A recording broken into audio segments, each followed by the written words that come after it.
tons of varieties within those types, but if you're growing determinate tomatoes, they tend to be the Romas. Plant gets about 2, 3, maybe 4 foot tall, puts out all the tomatoes, and then all of a sudden it dies. You didn't do anything wrong, it's just what it does. Determinates are the tomatoes that grow all season long until it freezes, and then they die. You're doing container gardening, think about the bigger the tomato, the bigger the container you're going to want to have. And the more you're going to want to feed that tomato. Tomatoes tend to get blossom end rot. That's when you see it start growing. The end turns black on you. The tomato rots out before you even get to pick the thing off the vine. A couple cheap solutions. Before you plant the tomato, throw Tums in the hole. They'll give they'll break down. The roots will grow right into it. It'll give the calcium it needs to have strong skin. Doesn't matter what type of Tums. I buy the cheapest ones I can find. Once they really start growing, you see the first tomatoes come out. 1 Tums a month I throw right in the soil, maybe 6 inches off the stem, and I just force it down in the soil. Another big boost, if you see the leaves yellowing a little bit, maybe you're not getting the flowers. 2 tablespoons of Epsom salt in water, spray the leaves down. Do not do it during the heat of day, you'll burn the leaves. Soak the leaves until they're dripping, move on once a month. More than that, you'll kill the plant. But you'll notice within a couple days, the plant's going to take off. You can do that on pretty much any plant.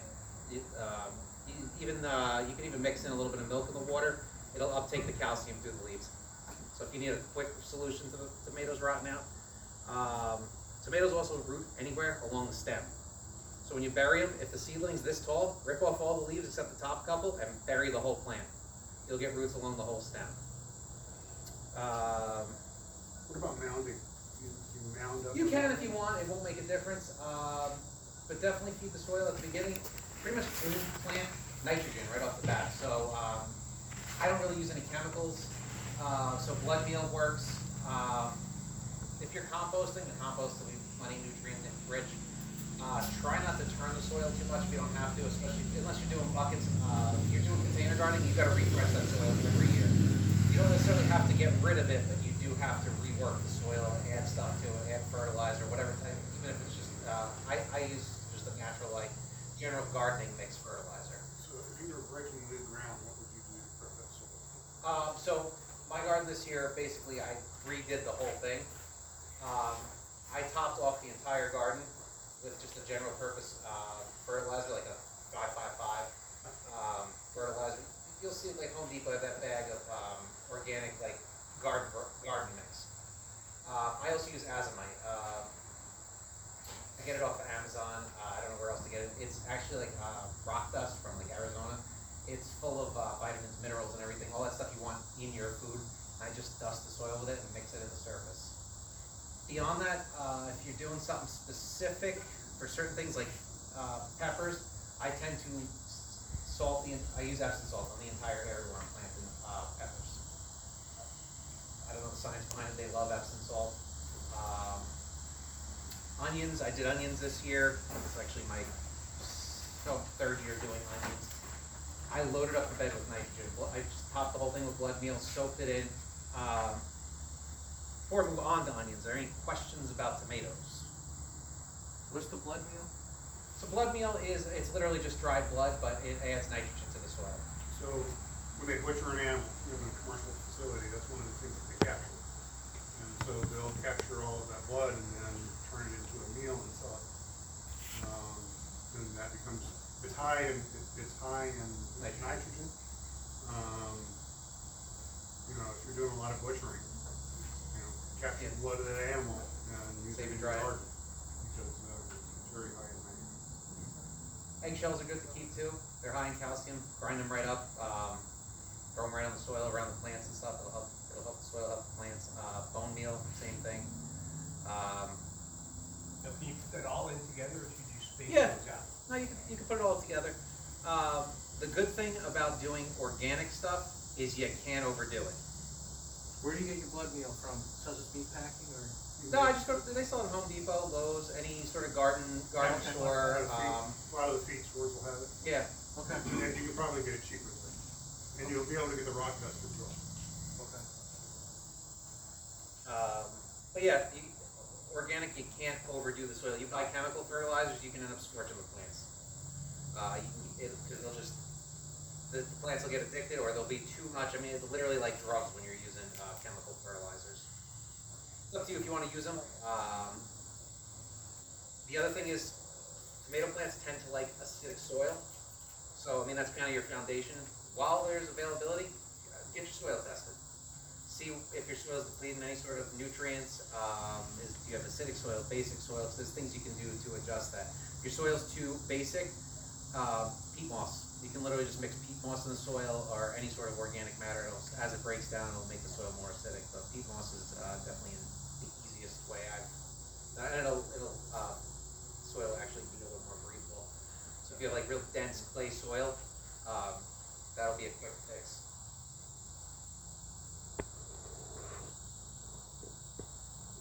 Tomatoes? Anything else on tomatoes? What's, for basic gardener, what would be the best seeds to get for tomatoes? So, best seeds, I would do anything open pollinated, heirloom seeds. Stuff you get from the store, most of the stores, if you're saving seeds from store-bought tomatoes that are just hybrid varieties, they grow. I mean, people say, oh, it's hybrid, the seeds don't work. The seeds are fine, you're not gonna get the same tomato. Any sort of hybrid seed means, like, if I took this tomato and switched the pollen between them, I'm gonna get some sort of cross between this next year in those seeds. But I'm not, the following year, if I save the seeds from that cross, it's not gonna be the same thing. It'll be your generation one. There's things you can do to stabilize a new variety, but it takes years. So if you're in a pinch, yeah, you can save seeds, but I like the heirloom varieties. Heirlooms tend to have, the skins are thinner, which I think makes a better tomato. They taste better, but the stuff you buy in stores is meant to ship. The skins are thick, they're tough, they're disease resistant because they're looking to sell, they're not looking for, nutritional value. Theirs tend to split less, but there are varieties that are a little hardier. And that's one of the problems we're having now in our garden, is that we're getting a lot of splitting. So sometimes that splitting occurs when you have an extended dry period and then a lot of rain. So that's essentially what we've had. Think about that tomato as being a sponge, right? So that sponge dries, it gets smaller, all of a sudden it's given a lot of water, it expands very quickly, and then you get the break. But there's also other reasons for that as well, right? So keep the soil moist all the time. Tomatoes, you don't want to soak them, the roots will rot. Continuous moisture, so if it does pour, it's not going to be as big of a problem. Tomatoes, just like any plant, after a drought, they want to take up all that water so they don't die. Water can only go into the tomato, it can't leave. So it's trying to take on as much water as it can, and that's when your tomato splits, because it can't expand fast enough for all the water it's taking in. Okay. So, continuous watering, or typically, you want not continuous watering. Keep the soil moist. I tend to water deeply. You water for, maybe 30 seconds per plant, so the roots are deep, the water gets way into the ground, and then you don't water for a couple days, because you want those roots to drive down. If you keep watering the soil every day, the roots are gonna stay right at the surface. They're not gonna, and then when it gets hot and the soil dries up quick, you're gonna notice your plant just dies. Okay. Same thing even with fertilizers. As the plant gets bigger, put it a couple inches further away from the plant. If you're gonna sprinkle it on top of the soil, it's gonna force those roots to stretch out further to get what it wants. So you wanna have a really wide, diverse root system between your plants. Closer you plant your plants together, the more you're gonna wanna feed them. Tomatoes, they're heavy feeders, so like I said, Tums once a month, general purpose fertilizer. Once they start producing, once a month, just, half a cup of all-purpose fertilizer right around the base of them. Not touching the stem, maybe stay 3 to 6 inches off, sprinkle it around, they call it the drip line of the plant. The drip line is wherever the furthest 2 leaves are, you draw a line straight down, that's your drip line. Just sprinkle it on the soil, and the roots they'll get there.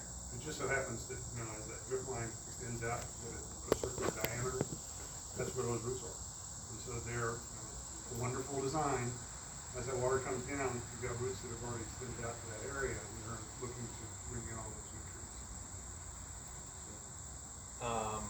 In the next few weeks, we're gonna start closing in on the close of tomato season. Is there any way of the ones that are still green, to sort of give them a little Cut the top off the plant. Okay. If it's an indeterminate variety that keeps growing, cut the top off the plant. And then don't let it put out any more flowers as you see them. Snip them off, because The whole point of a plant making fruit is to move on to the next generation. So it's going to hurry it up and make those tomatoes ripen. Also, if they're covered in leaves, get the sun to them. Sun helps them ripen. Okay. So, also, especially if you're doing in ground, I do single stemming with my tomatoes, which if they're a determinate variety, and you can Google which one each is, whatever you're planting, look it up whether it's determinate, indeterminate. Determinates, don't clip any leaves off unless they're diseased. Indeterminates, I single stem. So you, once they get tall enough, the first 18 inches of my tomato plants, there's no leaves. I cut everything off them. And as they grow, any of those side shoots, all the suckers that try growing out, I snip them off.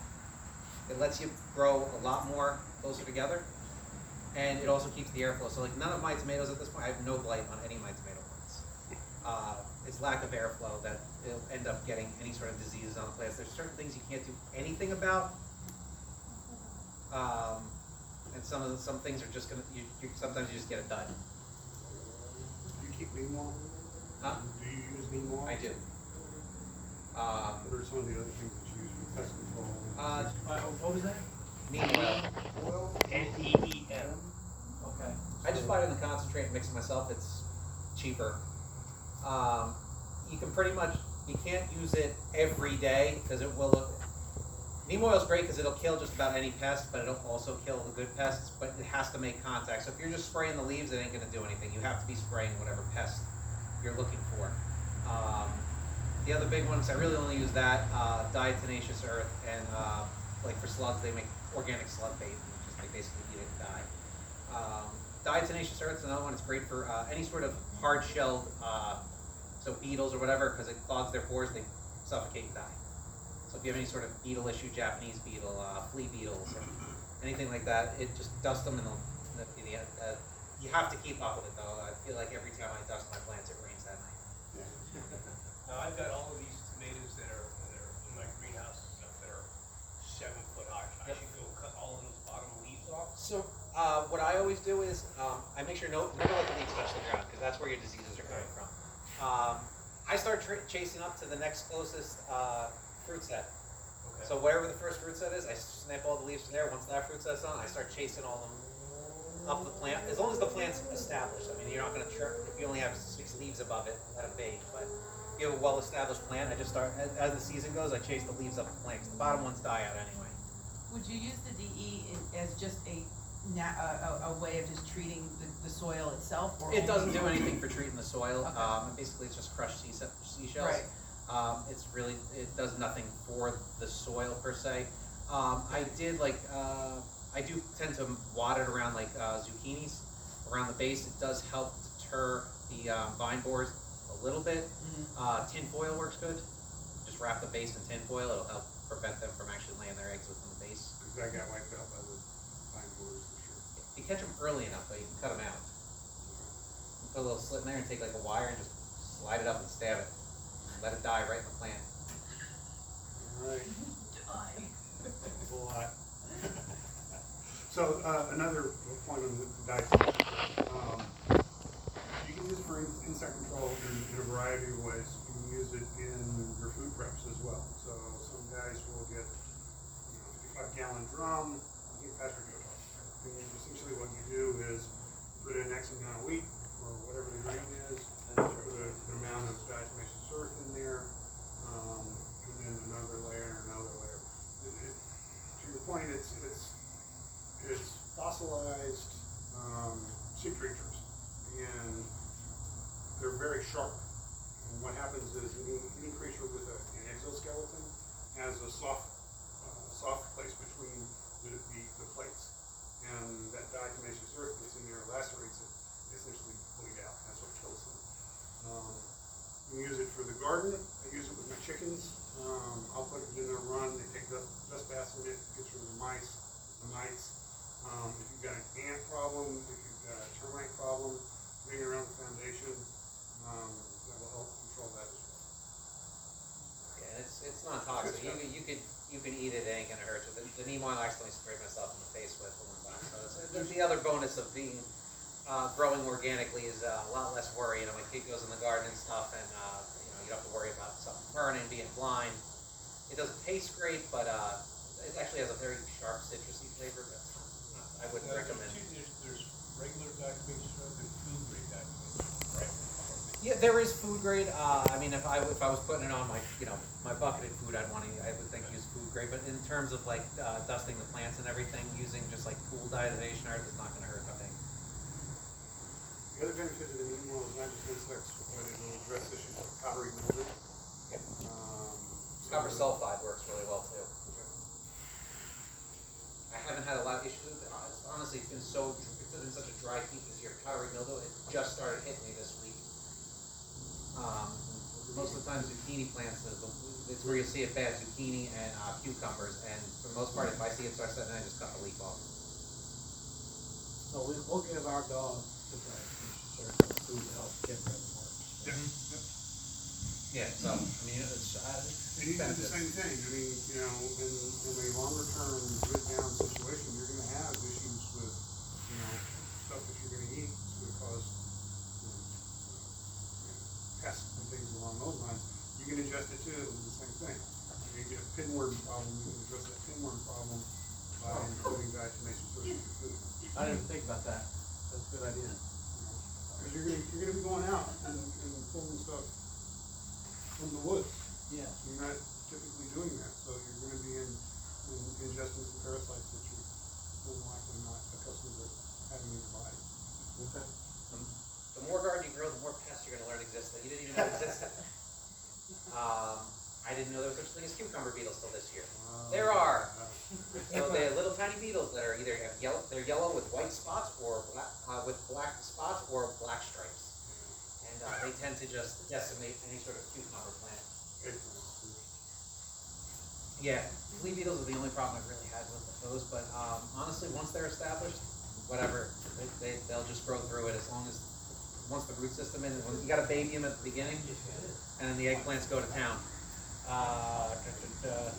Seed saving is important, especially if you're going to keep growing the same area every year. Honestly, I don't watch for cross-pollinating or whatever. They sell like these little net bags you can put over the blossoms, and tomatoes, once the blossoms open up to pollinate them, you literally just have to flick them. Same thing with tomatoes. The bees do all the work, the wind does too, but if you're looking to keep the same variety, get the little net bag, you put it over it, you flick it, once the tomato sets, you take the net off. Every year you save the seeds, you're passing on the genetics. So right now, these are from seeds that I bought. I'll save the seeds from this year. Next year, these seeds are going to be better attuned for my climate, my soil, and it'll actually make a stronger plant. So I had a later frost this year. The weather changed. The plants essentially learn. They're not, you're going to have a stronger garden the following year, which for me, this is in the first year I started everything from seed. Next year will be my first garden where most of the stuff will probably be from my seeds. So it's kind of a working experiment as it goes, but the more generations of seeds you keep for your specific soil, the better those plants are going to do, which is why you really should grow your own stuff. Save your own seeds because you're passing those genetics on to the next line. Sunlight, if there's more sun, less sun, that plant might be more tolerant to certain pests, droughts. They'll just do better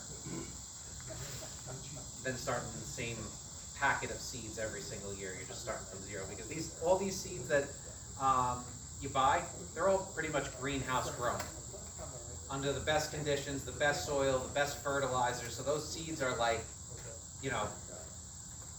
newborns. They don't have any sort of experience dealing with pests and everything. And some tomatoes will actually start to develop a resistance, or essentially the pests won't like the tomatoes anymore because they have natural defenses built in. It's just a matter of them building up. So most seeds say on the packet that they're only good for 1 year, Don't- but as long as you keep them dry, they're good. Some seeds go bad faster. Corn doesn't last as long in terms of viability, but for the most part, 5 to 10 years is where they're most viable. After that, it just goes down. So it might take just like medicine. After a while, it starts to degrade. But they've had records of finding seeds that are 1,000 years old. They plant them and they germinate. Less likely the older they are, but once you break like the 10-year point, maybe you're going to start having some issues. It might take 4 or 5 seeds to get one plant rather than one. So do you do any tests with your seeds? Typically when my seeds start, I always plant a few more than I plan on growing. So one of the things you can do if you get old seeds and you're gonna question, you know, whether or not they're gonna germinate, you really want to determine what that germination rate is. We can take 10, 20 seeds, put them in an environment where they'll start to sprout, and then you count the numbers that actually sprout. That gives you your germination rate, so then you know how many seeds you need to plant in a specific area in order to get the number of plants that you want. You're gonna typically do starters, right? Yep. Okay, so if you're doing starters, you know, visually it's right there, you've got all your plants. In the event that you've got, you know, some of these little sets that don't have a plant growing in it, and the others have come up, put a few seeds in it, it's okay for it to be a few weeks behind. So do you, start your seeds right in the starter trays, or do you do them? So, it's kind of in some ways a little question, depends how early you want to start them. So, I wanted to get tomatoes going earlier this year, so I actually started my tomatoes at the end of March, knowing I couldn't plant until at least after the 1st of June. So it's important to know your last and first frost date, because that's going to tell you your window. And I would wait a week after your last frost to really make sure, because like this year, I planted a couple right after the first frost, and then 3 days later, it frosted. And I only lost like 6 plants, but tomatoes, they get touched with frost and they're done. But the bigger seed starter, I tend to use, I have some like those, they're like 3-inch starters, and I also use solo cups. They're cheap and easy. But the bigger the seed, you're gonna start the seeding, so you don't wanna have to transplant those up from the seed cells into a bigger cup, and then every time you transplant them, you're gonna stunt their growth. Yeah. So if you can get away with doing one transplant from seed to garden, then you're gonna have a better plant. So those like the jiffy pot? Do not use peat pots. Okay. Oh, okay. Those little expanding pots. I used them last year, and I had problems with every single plant I grew in them because they say they break down 2 years later. And then the seeds are all just root bound inside them.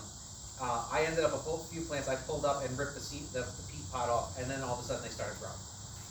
So you can use them, but I would peel off this peat pot before you plant them.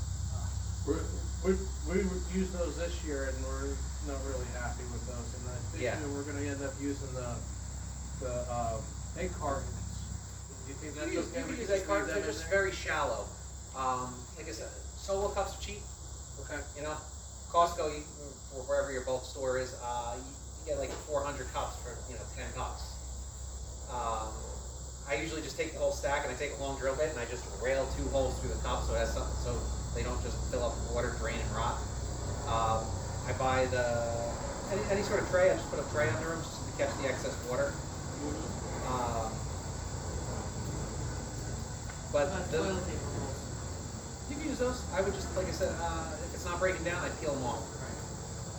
That's the main concern. I mean, you're gonna get the same thing with peat pots. But the bigger your seed start cell, the sooner you can start your seeds. If you plan on starting 2 weeks before you're gonna plant, then yeah, those 100 cell trays, use them when they're only yet that big. But if you're looking at getting ahead of the growing season, you need something bigger. Or just save the first year I did my garden, I bought all my plants, but I saved all the plastic containers. And a lot of times, you go to Home Depot, Lowe's or something, later in the season, all those extra containers they have in a shopping cart for free. You just take them. I have tons and tons of extra extra pots that I got for nothing from the store. You just gotta watch for when they put them out there. The other thing I was thinking of using for next year is, I'm a soda machine. And so I was thinking of, saving, cutting them. Yeah, And we'll then- plant it right in them. Yeah, and it's just the size or 2 liters, maybe Yeah, I put would- 2 I would plants in a 2 Put a couple holes in the bottom so you don't want Yeah. you want all it build up. But anything with shallow roots like lettuces and stuff like that, you get away from a lot of stuff with soda bottle. Right. Tomatoes ain't gonna happen. Like I said, the more they produce, the bigger the pot's gotta be. Yeah, and I'm figuring I'm using these as a temporary. Yeah. So before, I mean, it's not like I'm gonna for take starting, this and yeah, put it in the that'd be ground. great. Just Yeah. the other thing is, whenever you start your seeds in, lean them every year. Don't plant your seeds and then if you want to let them sit all summer before you plant them. I usually do water and like a bleach solution, and I sterilize everything because a lot of times there tends to be mold or some sort of spores, anything could be in that soil, and then you're gonna pass that right onto the brand new seedling that you just started. So, lean all your pots. If you're having trouble with if you're planting in pots, and they're not doing well this year, change out the soil next year, sterilize the pot. I usually let them soak for like 10 minutes in a, diluted, whatever the recommended dilution for bleach is. I'll just let them soak for 10 minutes, and I didn't have any issues this year. But if there's something in that soil, you're gonna carry it to the next year and the next year. Another thing you run into with tomato plants, they call it curly top virus. All of a sudden the tomato just stop growing and the top looks like string. It looks like complete hell. It's passed on from a bug. Nothing you can do about it. It ain't gonna infect the other plants. It'll still, whatever tomatoes are growing, it'll finish growing them. After the tomatoes are gone, just pull the plant out. You can even say those seeds are still safe, but if you see like bacterial wilt, that's when you'll see the plant all of a sudden out of nowhere just get sick, die, yellow, and it dies quick. Get rid of that plant, burn it, don't use it for compost, don't use those seeds from those plants because it will carry on. Okay. Anything else on tomatoes? You're done with the other.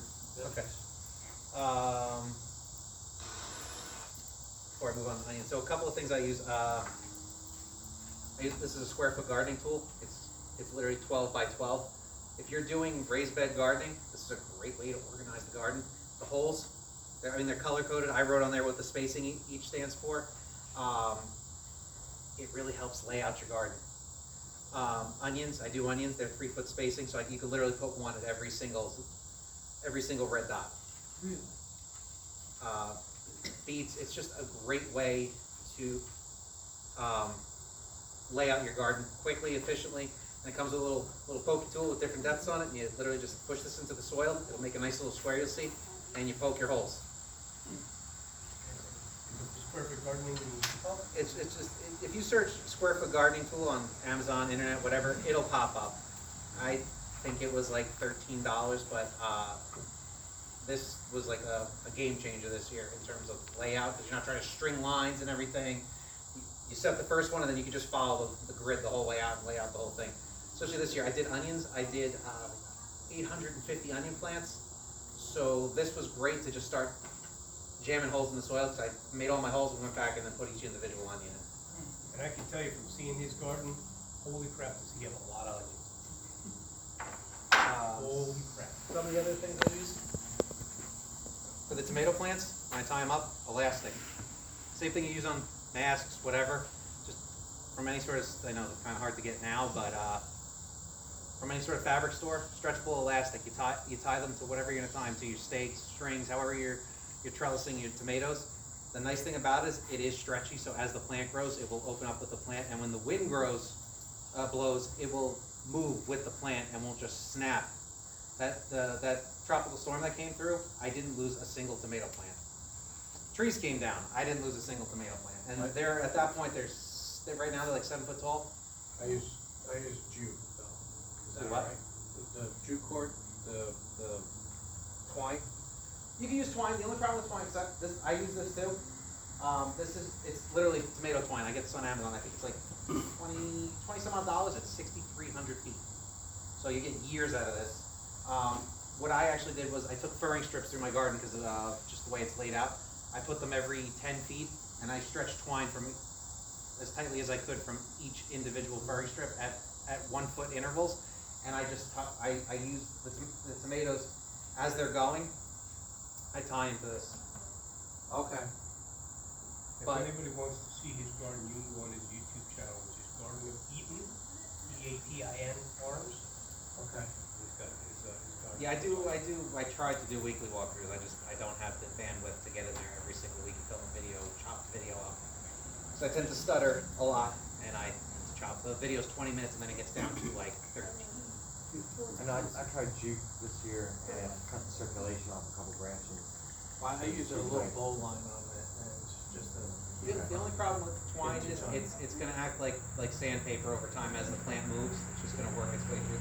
This is like a nylon, and I had no issues with my tomatoes growing up it.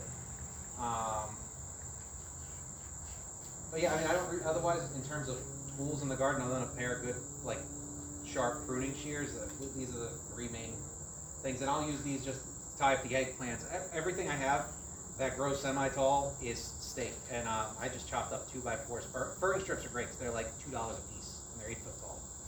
So I'd cut those in half. I'd even cut the halves in half for like the pepper plants and everything, and I'll just stake them in the ground, and just to give them a little more stability, because nothing worse than going in your garden and seeing the whole plant snapped over. Sure, it should be tall enough to stand on its own, but I learned last year, eggplants, not the case. They start getting tall, as soon as they set that eggplant, all of a sudden you see the whole plant laying on the ground, and then the mice start getting at it.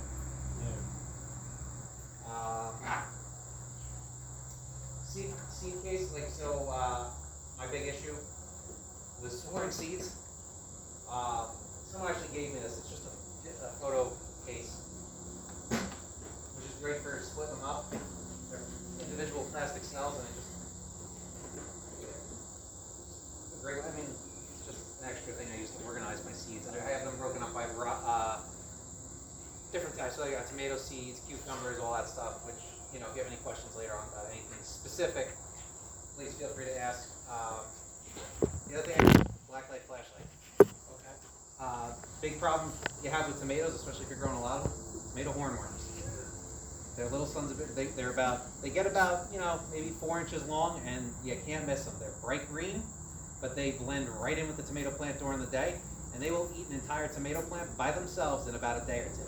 They'll eat the tomatoes, they'll eat the leaves. They'll start with the leaves, and once the leaves are gone, they'll eat right through the tomatoes. You go in the garden after dark, and they glow under black light. Huh. If you see a tomato hornworm, and it's got little white eggs hanging from it, leave it be. It's actually, there's an insect, it's called the braconide wasp. Doesn't actually look like a wasp. It lays its eggs in it, and they're actually parasitic. Once the eggs come out, that hornworm it's alive, but it's basically a zombie at that point. Its sole purpose is to just stay there until those wasps hatch, and then find the next hornworm and kill it. Because I found quite a few, but most of them I find these days are already covered in eggs. And you said that you'll notice that they have little white things coming Yeah, out? can't miss it. It literally looks like hundreds of little tiny white cocoons hanging from it, because they tend to hide on the bottom of the leaves, and then you'll just see all the cocoons hanging off its back. I had a whole bunch of green Pretty disgusting. caterpillars or something. Yeah, probably Eating hornworm. up, it's eating up my radishes, not. Yeah, they have on the radishes. Yeah, I mean those are probably cabbage worms. They'll eat the greens. My cabbages right now, I grew like 20 cabbages. They got decimated by cabbage worms. And they come in quick, and it's like You can't, yeah, I didn't even know. Phosphorus butterfly. yeah, White one. yeah. There's hundreds of them.